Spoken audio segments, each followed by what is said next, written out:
सभी लोग मंदिर मुद्रा में बैठे। यदि चैतन्य मुकुर युग भावास्विदजिता शम्भाति दो वेदनि लक्षंतो तिरहिता जगत साक्षी मार्ग प्रकट निपरुमान निर्वियो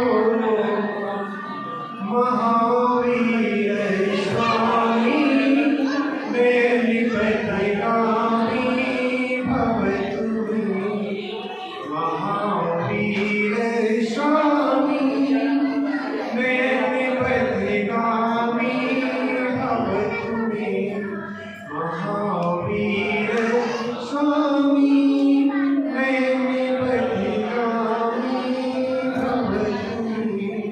जय बोलो 1000 श्री आदिनाथ भगवान की जय बोलो 1000 श्री शांतिनाथ भगवान की जय बोलो 1000 श्री महावीर भगवान की परम पूज्य गणाचार्य भारत करो उपसर्ग देता श्रेयसी उद्धारक 108 आचार्य श्री 108 विराट सागर जी महाराज जी की परम पूज्य श्रवणाचार्य 108 विशुद्ध सागर जी महाराज जी की गणी आका श्रवणी आका 105 विविध श्री माता जी की श्रवणी आका 105 विविध श्री माता जी की आयका श्रवणी की दशलक्षण महापर्व की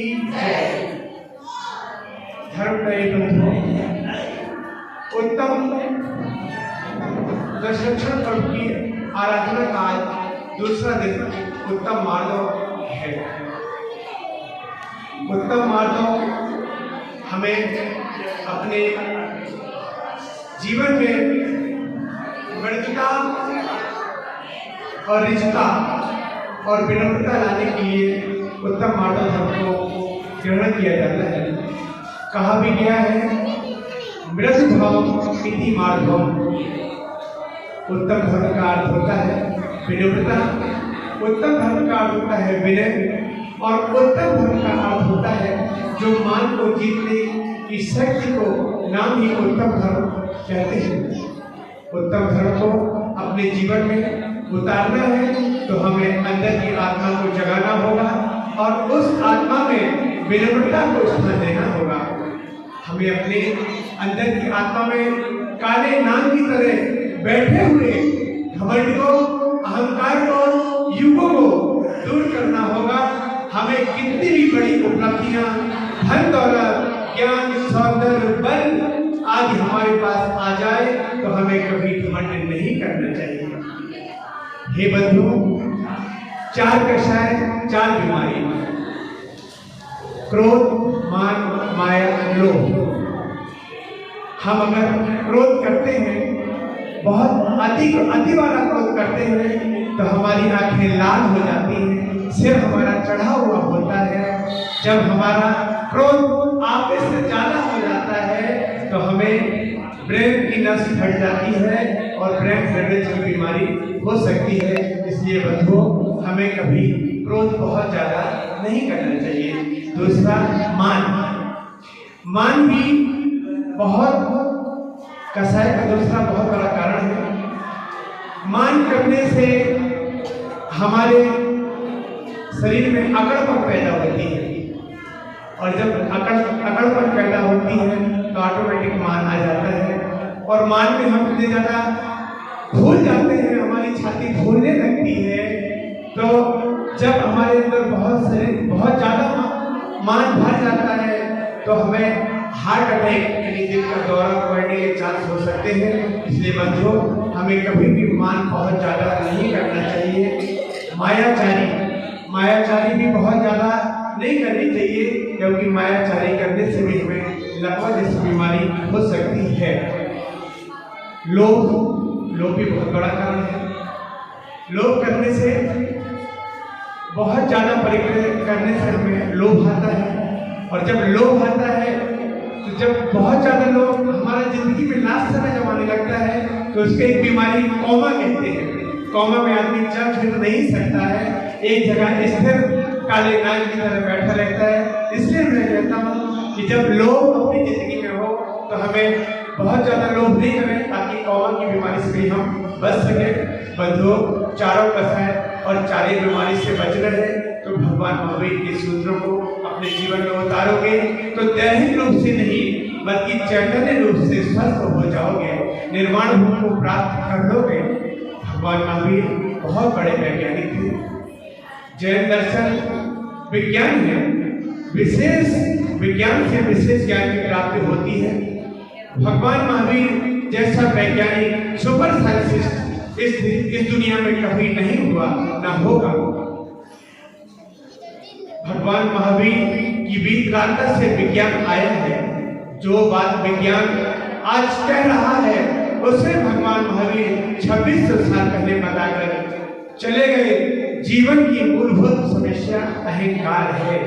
जो भी मिला है पुण्य से, पुरुषार्थ से, नसीब से, किस्मत से, कुदरत से अपनी उपलब्धि को उपयोग तो करना, पर अहंकार कभी मत करना। अपनी बुलंदियों पर इतना नाज मत करो। हमने तो आकाश से सितारों को गिरते देखा है। अपनी बुलंदियों पर इतना नाज मत करो। हमने तो आकाश से सितारों को गिरते देखा है। थोड़ा सा धन दौलत या उपलब्धि प्राप्त हो जाती है तो हम अपने में अकड़ने लगते हैं और छाती फूलने लगती है। हमें उत्तम मार्गों को बुलाना है तो अपने अतीत और औकात को याद रखना चाहिए। वह व्यक्ति घमंड में डूब जाता है जो अपने अतीत को खो देता है। वह व्यक्ति घमंड में इतना चूर हो जाता है जो अपने औकात को भूल जाता है। कितने कम जब्त होते हैं गुब्बारे, कितने कम जब्त होते हैं गुब्बारे, चंद सांसों में खो जाते हैं और उड़ने लगते हैं हवाओं में, अपनी औकात हो जाते हैं, अपनी औकात हो जाते हैं। ए माटी के पुतले इतराते न चल, तेरी जीवन का कोई भरोसा नहीं। बूंद पानी के पड़ते तो गल जाएगा, कच्चे बर्तन के तो कोई भरोसा नहीं, कच्चे बर्तन का कोई भरोसा नहीं। चक्रवर्ती का वैभव देखते हैं अपन कि अपन का वैभव तो कुछ नहीं है। चक्रवर्ती 6 खंड का अधिपति होता है, 6 खंड का राजा होता है, यानी 6 खंड पूरे विश्व का विजेता होता है। चक्रवर्ती के 96,000 रानियां होती हैं। सामान्य इंद्रों में तो भैया एक आध रानी हो जाए तो बहुत है, उन्हें निभाना पर तो सरल तो बड़ा कठिन हो जाता है। चक्रवर्ती के 18 करोड़ घोड़े, 84 लाख हाथी, 9 नदी, 14 रत्नों का शामिल होता है। मानव ने अपनी जिंदगी में बहुत कुछ तो पाया है लेकिन इंसानियत को छोड़ दिया है। हे मित्र, इतनी ऊंचाई पर जाओ कि इतनी ऊंचाई पर मत जाओ कि इंसान ही ना दिखे। ऐसा उदाहरण तो बड़े छोटों का अंतर बताता है। जब शिविर लगते हैं बंधुओं तो शिविर में हम देखते हैं कि शिविरार्थियों की एक समान दिखाई देते हैं। उनका एक जैसा ड्रेस, एक जैसा खान पीन, एक जैसा रहना उठना, उनका आसन एक जैसा होता है। उस शिविर में हम तो कभी पता नहीं कर सकते कि कौन अमीर है या कौन गरीब है। सन्यासी का जीवन होता है, जो ज्यादा अकड़ता है उसे यमराज जल्दी पकड़ता है। भैया बंधुओं, जो ज्यादा अकड़ता है उसे यमराज बहुत जल्दी पकड़ता है। ज्यादा अकड़ने वाले व्यक्ति की आयु बहुत कम होती है और जो विनम्र होते हैं वह दीर्घायु होते हैं। हमेशा साधु संतों की आयु पूरे जीते हैं। साधु संत आप हमेशा देखेंगे तो पूरे आयु जीते हैं और बहुत कम केस ऐसे होते हैं कि जो जवान साधु अपनी आयु से पहले अपने शरीर को ध्यान देते हैं। नहीं तो साधु 80 प्लस पार करके अपनी आयु पूरी करते हैं क्योंकि उत्तम मार्ग में, क्योंकि साधु उत्तम मार्ग में जीता है। क्योंकि श्रावक की आयु बहुत कम होती है। अब आपके मुंह में कितने दांत होंगे भैया? धीरज भैया, आपके मुंह में कितने दांत होंगे? 32 दांत होंगे, बहुत बढ़िया। और आपकी जुबान कितनी होगी पंकज भैया? जुबान 1 होगी, बिल्कुल सही है। तो बात सही है कि 32 दांत होते हैं, जुबान 1 होती है। जुबान 1 होती है जो पैदा होते ही मरते तक तुम्हारे पास सांस रहती है। दांत तो 6 माह है। भैया महिलाओं से पूछते हैं कि दांत बच्चे को कितने माह में आ सकते हैं? कितने माह? 6 महीने, 8 महीने, 1 साल, है ना? ठीक है। दांत 6 माह, 8 माह, 1 साल बाद के बाद जन्म से मरण तक रहते हैं। दांत बाद में आते हैं और पहले उखाड़ दिए जाते हैं, क्योंकि दांत पत्थर के होते हैं बंधुओं, जो अहंकार का प्रतीक होते हैं, और जिह्वा बहुत मुलायम होती है, जो विनम्रता और मानव धर्म का राह बताती है। एक कहानी आपको दृष्टांत सुनाता हूँ। जब सिकंदर थे अपने देश से यूनान, तुर्किस्तान और ग्रीस होते हुए वो इंडिया आए, उनकी 20 साल की उम्र थी। भारत में आए, साधु को उन्होंने देखा, और साधु को देखा तो उनके बहुत शांत साधु की बचन, मतलब जैन साधु थे और कोई साधु नहीं थे। उन्हें नग्न अवस्था देखी तो साधु से बहुत प्रभावित हुए, और उन्हें साधु से बोला कि हे महात्मा, हे प्रभु, हम आपसे बहुत अधिक प्रभावित हुए, और आप हमारे देश ग्रीस चले और हमारे राज्य में आप रहे, महलों में रहे। तो जैसे वो कहते हैं, साधु कहते हैं, भैया हमने तो ये सब त्याग दिया है और हम आपके यहाँ देश नहीं रह सकते हैं। तभी सिकंदर बहुत क्रोधित हो गया, और जैसे ही सिकंदर क्रोधित होता है और अपनी तलवार निकाल लेता है, तो तलवार निकालकर साधु के ऊपर अपनी तलवार उठाता है, और तभी साधु कहते हैं, भैया आप ये तलवार जब हमारे ऊपर उठा रहे हो, तो साधु ने बोला कि ये आप मुझे काटोगे और मैं कटते देखूंगा। तो तभी एकदम सिकंदर आश्चर्यचकित हो गया, चौकन्ना हो गया, हंसी लगा, अरे ये क्या बोल रहे हैं? तब साधु ने कहता, साधु बोले कि भैया बिल्कुल सही बात है, आप हमारे शरीर को काटोगे और मैं अपने शरीर को कटता देखूंगा, लेकिन जो हमारे अंदर आत्मा है उस आत्मा को आप नहीं काट सकते।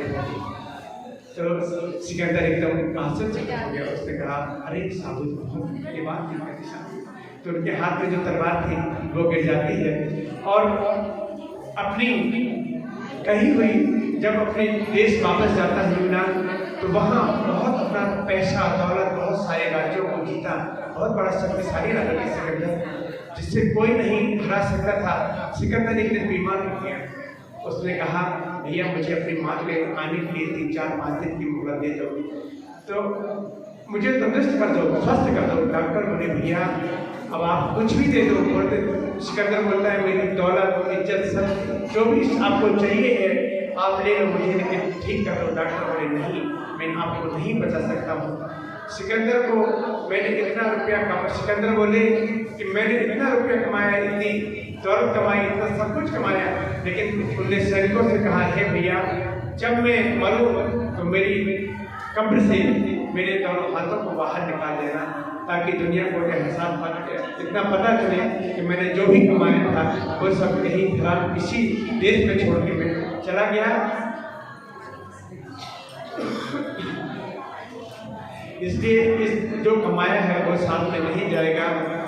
और बात एक कही है, मत कर तू अभिमान रे बंदे, मत कर तू अभिमान रे बंदे, झूठ तेरी शान रे, तेरे जैसे लाखों आए, लाखों इस माटी ने खाए, रहना नाम निशान रे, बंदे मत कर तुम अभिमान है, तेरे पास है हीरे मोती, मेरे मन मंदिर में ज्योति, कौन हुआ धनवान रे, बंदे छूट तेरी शान रे, मत कर तुम अभिमान। धन से कोई धनवान नहीं होता, भगवान की भक्ति करने से आदमी धनवान होता है। पुण्यशाली व्यक्ति ही धनवान होता है, अहंकार का विसर्जन करता है, वो वही धनवान होता है।